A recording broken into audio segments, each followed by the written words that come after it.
The sun blazed mercilessly over the New Mexico plains as Calder Wyatt rode alone, his mare moving with a steady, deliberate rhythm.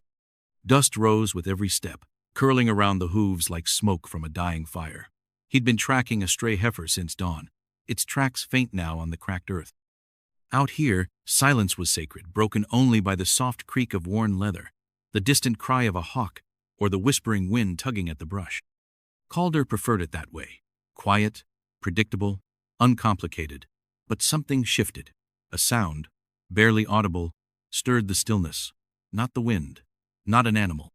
He reined in his horse, body tensed, head tilted. There it was again, a sound like a breath, trying to remember how to be human. A whimper, fragile and sharp, like a fraying thread. He slid off the saddle, tethering his mare to a lifeless branch. Rifle on his back, he moved swiftly through the twisted junipers and sun-bleached rocks. Then he saw it, a clearing wrapped in old cottonwoods, and beneath the gnarled limbs of the largest tree, her. A girl, suspended by her wrists, arms stretched cruelly above her, swaying slightly in the heat. Her feet brushed the dirt. She hung like a broken marionette skin darkened by sun and dust. Long black hair knotted with blood and sweat. Still breathing, barely. Calder's eyes snapped upward, nailed to the tree above her, was a crude wooden sign. The letters, thick and jagged, screamed in dried red paint. "White man, don't forgive." He instinctively stepped back, bile rising in his throat. The air around him thickened, pressing down like a warning. A curse? A message? His eyes scanned the surrounding rocks and ridges. Nothing. No sound but the whisper of dead leaves drifting in the breeze. His hand dropped to the knife on his belt. "Christ," he muttered under his breath, voice rough. "What the hell did they do to you?" The girl stirred faintly, her head falling forward, revealing wrists raw and bleeding where the rope had bitten deep. She was slipping toward death. "You hear me, girl?" he asked, his voice softer now. No answer, just the shallow rise and fall of her chest. "I'm not here to hurt you." His boots crunched forward as he stepped closer, caution fading to urgency. He could see her face clearly, now young, maybe 18, strong features etched by pain and thirst. Dried blood streaked her lip. Her cheeks were sunken, her breathing ragged. He reached up and touched the rope. It was mesquite fiber, rough and deliberate. Whoever tied it meant for her to suffer, not to die quickly. Calder drew his knife. His fingers trembled. That sign above Harriet screamed at him, not just with words, but with history, with things he had never done and yet somehow felt responsible for. The hate in it made him pause. Guilt swelled in his chest like a storm cloud. He didn't know this girl. He didn't know what she'd done her, what had been done to her. But then she groaned, barely a sound, more like the last breath of something, trying to stay alive. And that was it. That sound shattered whatever had held him back. "Ain't all of them," he whispered, almost apologizing to the tree, to the sky, to her. "I ain't that." With one firm slice, the rope gave way. She collapsed forward, and he caught her. She weighed nearly nothing, her body burning with fever, bones thin and too fragile. Her eyes fluttered open for just a second, dark, wild, full of fear, then closed again. Calder lowered her gently to the ground, one knee sinking into the dust. He reached for his canteen, poured a little water onto a scrap of cloth, and pressed it to her lips. "Easy now," he said softly. "You're safe, for the moment." She blinked again, slower this time, still silent, but one hand weakly gripped his sleeve. He looked up at the sign one last time, jagged, hateful letters bleeding into the bark, then turned his gaze back to her. He slipped off his coat and draped it gently over her shoulders, shielding her from the sun, the wind, the world. "You got a name?" he asked, voice low, almost tender. Nothing, not even a flicker in her eyes. He sighed. "Guess we'll find one for you." Then, with care and effort, he lifted her in his arms. She didn't resist, she couldn't. She felt light, too light, like the life inside her had been draining for days. But she was still breathing, and that was enough. With the weight of her against his chest and the sign's words still burning in his mind, Calder Wyatt turned back toward the wilderness. He didn't look back. As the sun sank low and shadows stretched across the land, he rode home with a girl meant to die, and a silence heavy enough to crush a man. His ranch came into view just as the last light began to fade, a lonely outpost clinging to the edge of a desert that didn't forgive, didn't forget. A single windmill turned slow in the wind. The barn sagged like it was tired of standing. The house was nothing more than a single room and a loft, patched roof, and cracked walls, but it was honest, solid, like the man who built it. Calder eased her down from the saddle, holding her like something fragile, not broken, but close. She pressed her face weakly against his chest, her breath shallow and hot through his shirt. Inside, the house was dim and still. He laid her gently on the cot and unwrapped the coat, careful not to startle her. She blinked at him once, her eyes wide and distant, watching without truly seeing. The lantern flickered softly, throwing long shadows across the rough wooden walls. He poured water into a metal basin and set it at her feet. From a high shelf, he pulled down a clean cloth and knelt beside her. Her legs were bruised, scraped, and one ankle was swollen. The rope burns on her wrists had turned dark and angry, red rings carved deep into her skin like brands. "I ain't gonna hurt you," Calder said, more to fill the silence than to expect an answer. He dipped the cloth in warm water and wrung it out. Then, gently, he lifted one of her feet and placed it into the basin. She flinched, just barely. He froze, waiting. She didn't pull away. He began to wash her foot slowly, carefully, as though tending to something sacred. Dust and dried blood swirled in the basin, tinting the water red and brown. He didn't speak, didn't look up, just focused on the rhythm: dip, wring, wipe. She let him. Her silence wasn't hollow. It felt full of something, of things too painful or too dangerous to say out loud. When he finished the first foot, he moved to the other. She didn't flinch this time. He wrapped both feet in strips of soft cloth, then placed them gently on a folded blanket.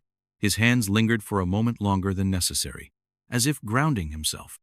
"You remind me of a river I used to camp near," he said, almost in a murmur. "Dried up most of the year, looked dead, but when the rains came it ran fast and deep. Locals called it Quiet Snake. Never knew why. It just was."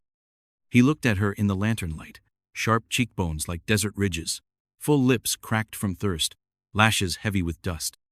She was young, too young to carry this kind of hurt. And yet, there was something old in her eyes, something that didn't fight pain, just endured it. "I'll call you Lena," he said quietly, "just for now." She blinked once, not in protest, not in agreement, just acknowledgement. Calder stood, his hands still damp, and reached for a blanket. He draped it around her shoulders, tucking the edges carefully, without touching her more than he needed to. "If you're hungry, there's beans." "Not much," he said, half smiling, "but a beat's starving." She didn't reply. Her eyes followed him, but her lips stayed still. He grabbed his bedroll and pulled it toward the door.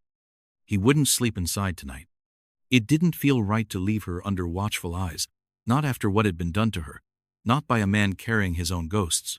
So he stepped outside and unrolled his blanket beneath the stars beside the barn.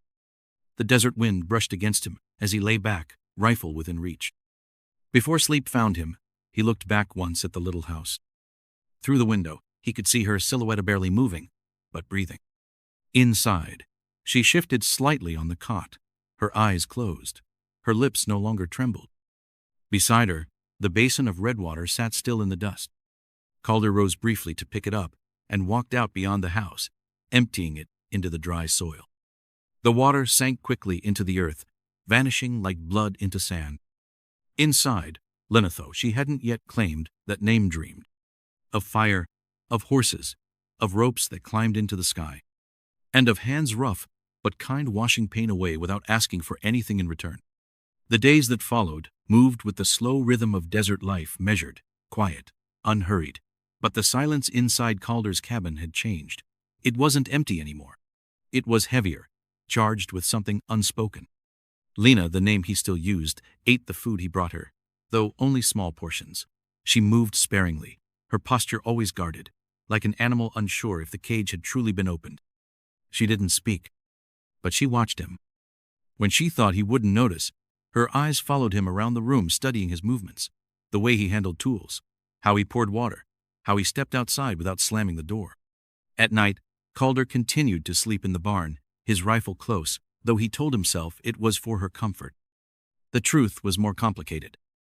It wasn't her he feared. It was what her presence stirred in him. That sign still haunted his memory, nailed to the tree. dripping its judgment. White man, don't forgive. Whoever had written it hadn't just wanted her dead. They wanted her erased, slow, forgotten, and hanging like a warning. And whoever they were, they might still be looking.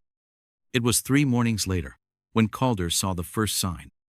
A single boot print in the dirt near the barn smaller than his, freshly pressed, the heel angled toward the back of the house. He crouched beside it, brow furrowed. The sole was military issue, cavalry, not more than a few hours old. He rose slowly, his hand resting on the butt of his revolver. His eyes scanned the horizon, dry scrub, heat shimmer, nothing moving but the breath of the land. Inside, Lena sat by the window, motionless. When he entered, she didn't look at him, but he saw her shoulders tighten, fingers wrapping the blanket more tightly around her frame. "You see anyone?" he asked. She said nothing, her jaw clenched, her gaze fixed on the floor. "I think we've got company," Calder muttered, mostly to himself. That night, he kept the lantern low and stayed outside on the porch, rifle balanced across his knees. The wind had stilled. Coyotes howled in the distance. Overhead, stars blinked into place, like memories trying to return. Inside, he heard her moving, slow, measured steps pacing across the wooden floor. She wasn't sleeping either. By midday the next day, the rider came. A swirl of dust curled behind a chestnut horse as it crossed the flat toward the ranch. The man on its back wore the blue and gold of the U.S. cavalry. His rifle was holstered. His hat sat low. A few days' worth of stubble shadowed his jaw.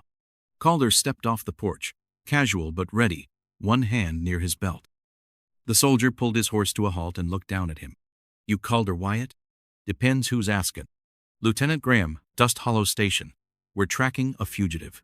He reached into his coat and handed down a folded notice. "You seen this one?" Calder took the paper and unfolded it, already sure what it would show. A rough sketch of a young Apache girl, sharp eyes, long dark hair.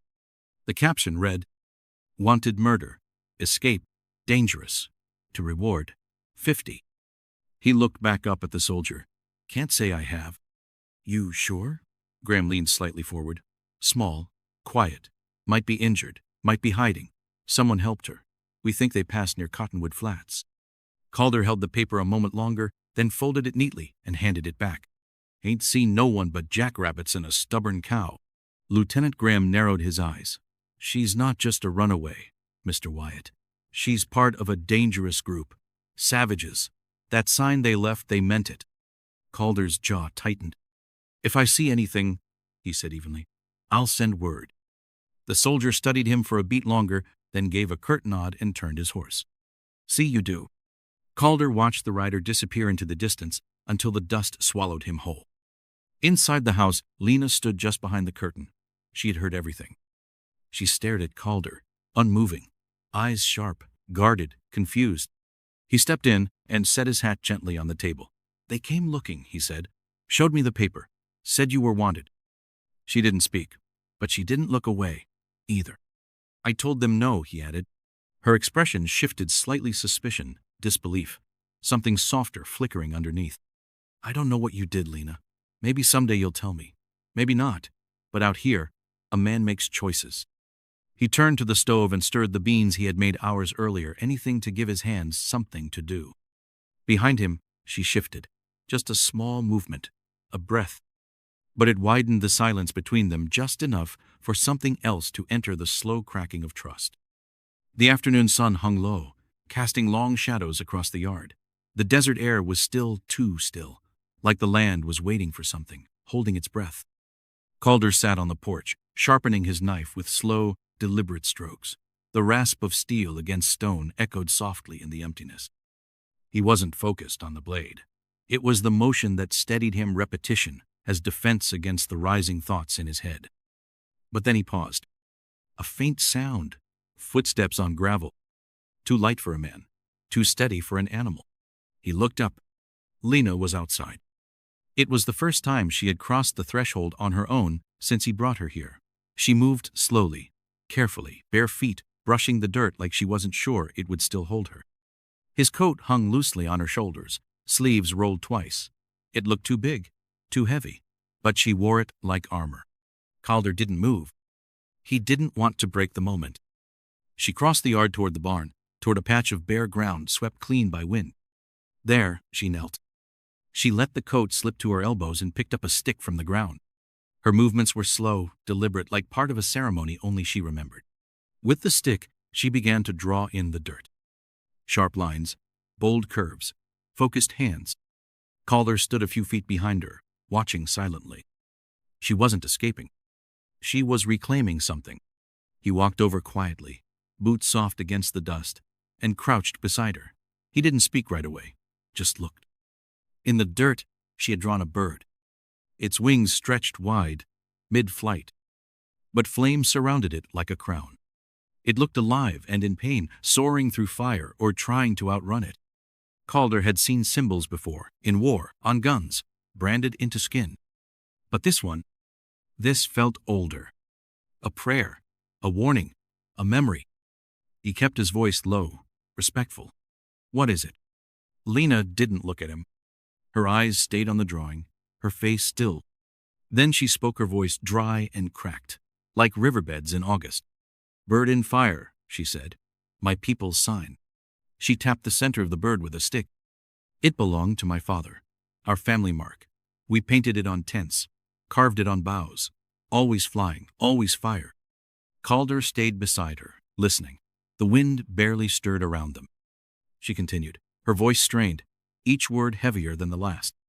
"Soldiers came, last spring, wore white coats, told us to leave, far, dry land, no food, no water, said we were dangerous." She paused, the stick in her hand trembled. "We said no, we stayed, we fought." Her voice thinned into something brittle. "They burned our camp, killed my mother, my brothers, burned the elders in their sleep." Calder's fists clenched slowly, jaw tight. Something old and bitter rose in his chest, not just anger, but recognition.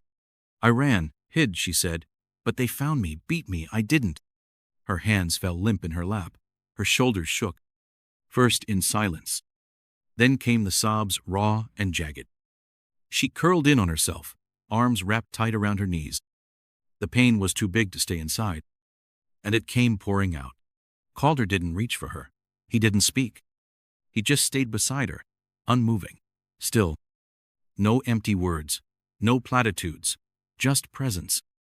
Then, without saying anything, he reached out and pressed his hand into the dirt beside the drawing, palm down, fingers spread, his skin touching the lines she'd made.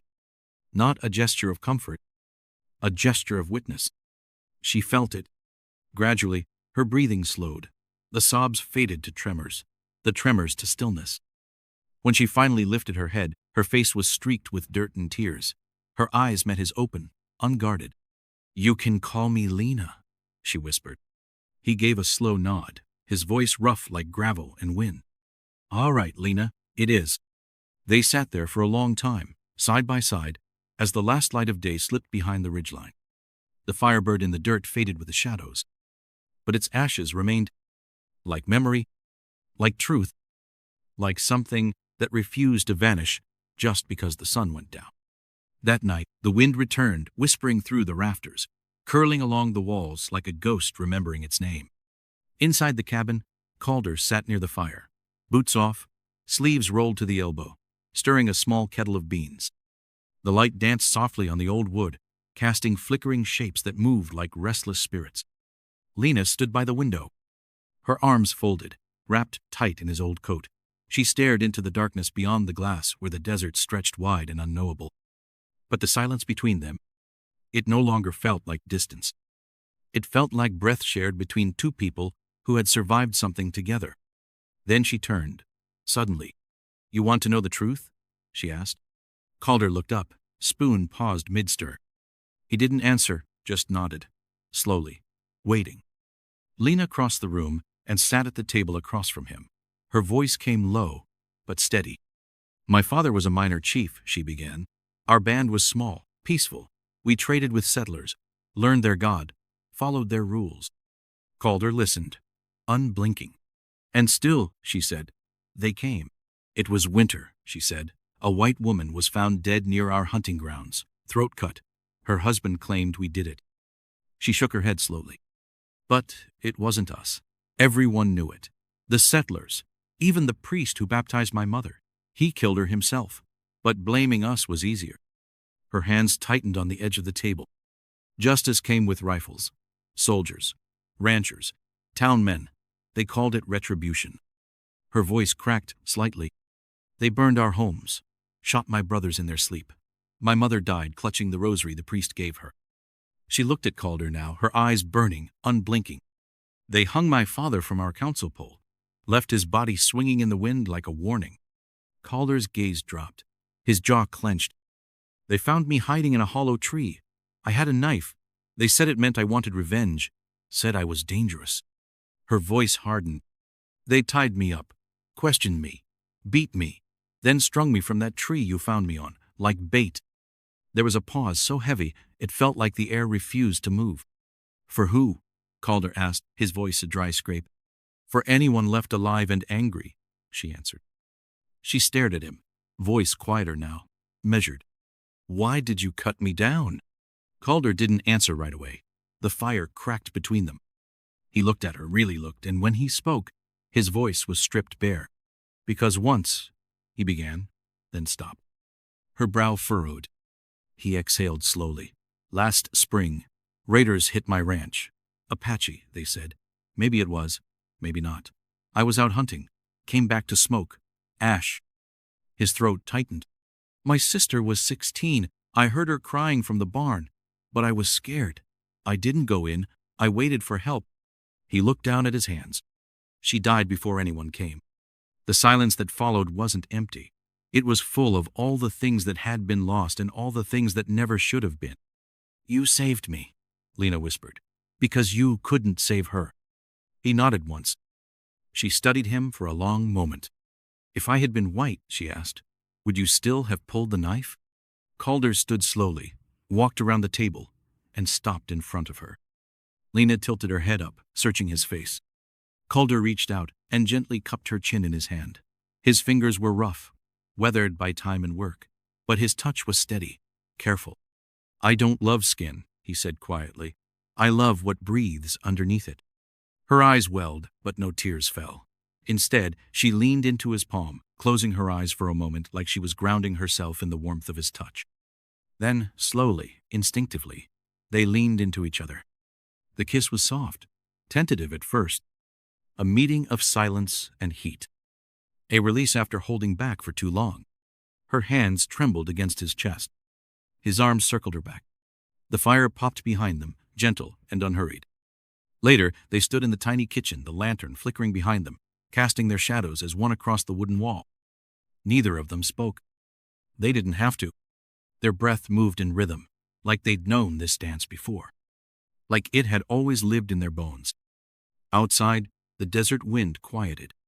Inside, something that had been broken began to mend. The wind returned with morning, stronger than before. It carried the scent of distant smoke and dust, a warning that didn't come with thunder, but with footsteps. Calder felt it in his bones. He'd lived long enough beneath these skies to know when peace was wearing thin. 3 days had passed since their kiss, since words unspoken began to live in the silence between them. Lena moved with more ease now she helped feed the animals, swept the floor, even smiled once, faintly, when Calder cursed at a mule too stubborn to eat. But the calm felt fragile, like glass stretched too thin. By noon, he saw it, a thin line of dust trailing from the east. Riders. Calder stood by the fence line, jaw tight, rifle leaning within reach. 3 men approached. Locals. Rough coats. Old hats. Rifles slung casually across their backs, but hands too close to the triggers. The leader dismounted first. A tin badge gleamed faintly on his chest, more ambition than law. Wyatt, he called, spitting into the dirt. Heard you might be harboring someone, don't belong. Calder didn't blink. You hear a lot of things, Joe. Don't make 'em true.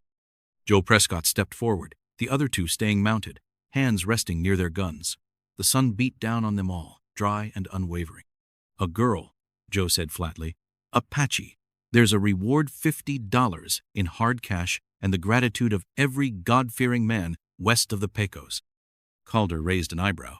You rode all this way for a rumor? Prescott's eyes narrowed. We aimed to check inside, just in case. Calder stepped down from the porch, slow and deliberate. You got a warrant? Prescott gave a dry laugh. You think this is court, Wyatt? The two men on horseback tensed. The air grew brittle, tight with heat and the weight of unspoken threats. I'm the only one lives here, Calder said evenly. Ain't no girl. Just goats and ghosts. Prescott stared at him for a long, cold second. Then, with a nod he barely finished, he turned back to his horse. If you're lying, he said, climbing into the saddle, you'll burn with her. The three of them rode off, but the message they left behind settled like smoke in Calder's lungs. They would be back. And next time, they wouldn't bother with talk. That night, Calder sat behind the barn, close to a low fire under a sky hidden by clouds. He held something in his hands, old wood, splintered and sun-bleached. The sign. He'd pulled it from where he'd buried it days before. The paint was faded now, but the words still clung to the grain. White man, don't forgive. He stared at it for a long time. Not reading. Remembering. His fingers brushed over the letters, not in reverence, but in reckoning. Then he stood, carried it to the fire pit, and laid it on the kindling. No words, no ceremony, just action. He struck a match. The flames caught slow, then surged upward, hungry, orange, alive. The wood crackled, curling inward as if the hatred burned into it didn't want to die easy. Behind him, footsteps. Lena. She wore one of his old coats, sleeves rolled high. She stepped up beside him, her eyes fixed on the fire. She said nothing. She didn't need to. Her presence alone was louder than any prayer. The fire danced in her eyes. Not with fear, but with something that looked like morning. Something that looked like freedom. I should have burned it sooner, Calder said quietly, watching the flames. Lena didn't answer with words. Instead, she stepped closer, just enough for her shoulder to brush against his. She pulled the coat tighter around herself, fingers knotted in the fabric. Then, softly, barely more than breath, she said, "Thank you." 2 words.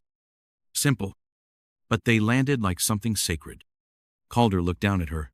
His heart felt too big for his chest and too fragile for words. The fire began to shrink, embering low. Above them, the wind slowed to a hush. And for the first time since he'd cut her down from that tree, there was no sign left of what had been written against her. No name, no verdict, just heat, smoke, and the weight of what they'd chosen instead. The next morning, the wind didn't come. The air hung still, thick, unnatural. Calder rose early and moved with quiet urgency. He packed dry biscuits, jerky, and a full canteen into his saddlebag. His gut told him they were being watched. The smoke he'd seen on the horizon wasn't from lightning or homesteaders, it was a campfire, and it meant time was running out. Lena stood near the fence line, her hair braided back tight, the same oversized coat wrapped around her frame. Her face was composed, but her eyes held 1,000 questions. We have to go, Calder said, cinching the last strap. Tonight. She nodded. She already knew. There's land south of here, he continued. Past the border, Sierra Madres. Folks say the Apaches still live free out there. No soldiers, no signs. He paused, his voice lowering. We can make it, if we ride hard. Lena stepped closer, so near he could feel the warmth rising off her skin. She reached for his hand and gripped it tightly. He looked down at her, his voice just above a whisper.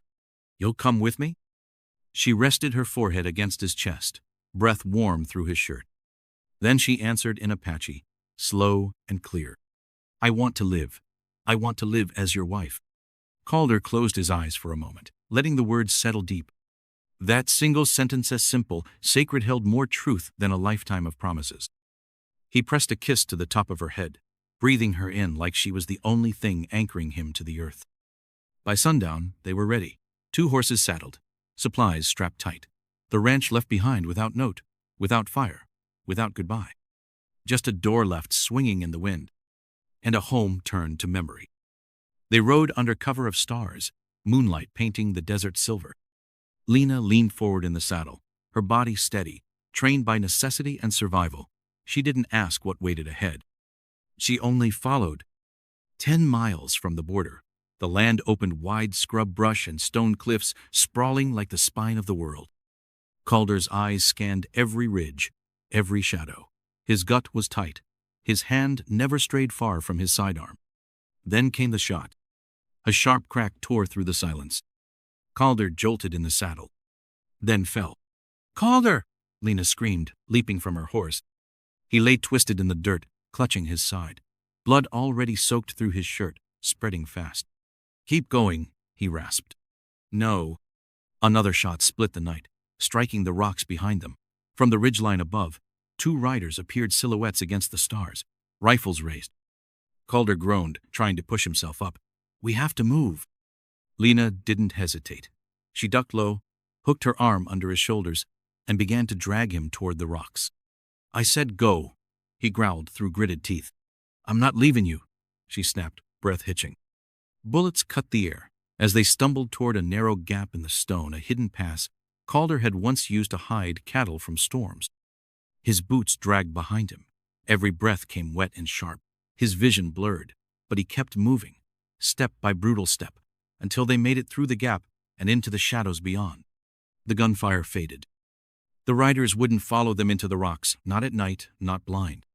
They were safe, for now. But Calder collapsed to his knees, blood dripping into the dust. Lena knelt beside him, cupping his face in both hands. "You said," he whispered, pain lacing every word, "you wanted to be my wife." She nodded, tears clinging to her lashes. "I meant it." His lips curved barely, but it was a smile. Even through the agony, he managed it. "Then we better make it through this pass." She helped him lean against the rock wall, chest rising, shallow but steady.